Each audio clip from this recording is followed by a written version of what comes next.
again, struck up to them, bringing you another set of 3 theory crafts, pre-launch theory craft builds for Tiny Tina's Wonderlands.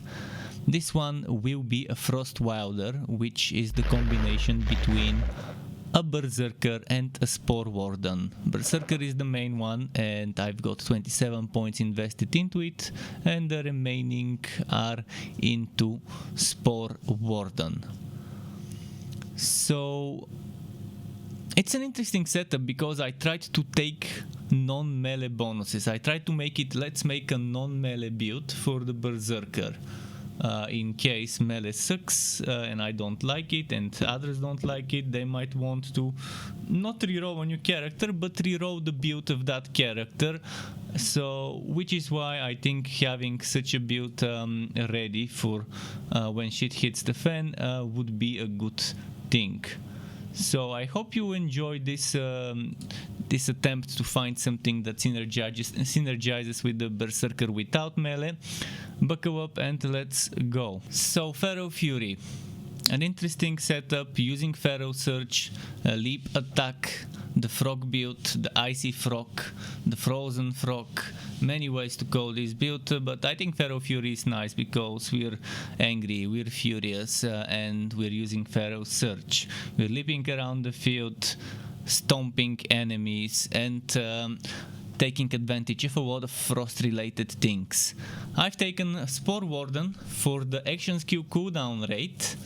Over here 5 points into Bounty of the Hunt, 5 points into Affinity for ability damage, 35% ability damage, pretty solid, you'll see why. And this one, Quiver of Holding, is... I like it, but if you really don't need magazine size and ammo regeneration, obviously you can remove it, but 30% magazine size, I think it's a lovely skill. Medicinal Mushroom is optional, but as an emergency you might want to grab it, especially if you plan on sewing. Other than that, as I mentioned, we have Feral Search. We're using the capstone Blood of the Fallen for the Brr-Zerker, which again, the Fate Maker's remaining action skill cooldown is reduced by a percentage on Q. If an action skill is currently active, restore its duration instead. Feral Search doesn't have a duration, so we want that reduction, and that's nice. Obviously, if you want to switch it to a Dreadwind build, but that's again a melee setup where you have to stack melee bonuses, which I already have one such build, that's not the point of this one. But with Dreadwind you have duration. If you feel like using something like Blizzard, which has duration, it can work. It can work with Frost and ability. It works nicely with this build if you don't like Feral Search. If you think that it puts you into danger, Blizzard is the good alternative to play it as a Brr-Zerker mage, Brr-Zerker caster. So Ancestral Frost increased frost damage. Savagery, not for the melee damage but for the enraged duration, is why we've taken it. Unyielding is 1 point. This is just a point to fill in to get enough points to put into other places. This 1 point you can put anywhere you want in the other places, such as for example an armored defense could work very nicely. The Old Ways is a good alternative as well, but again we try with this build to be near enemies with Feral Search, but in general we try to keep our distance unless we're doing Feral Search. This one's also not so bad if you need it, keep that in mind, and it will synergize nicely with Quiver of Holding, so you have reload speed and stuff like that. Now, movement speed and frost efficiency, I like that frost efficiency, so we can freeze enemies more, so we can do extra damage to frozen enemies, and then this one lets us heal and restore our enraged duration.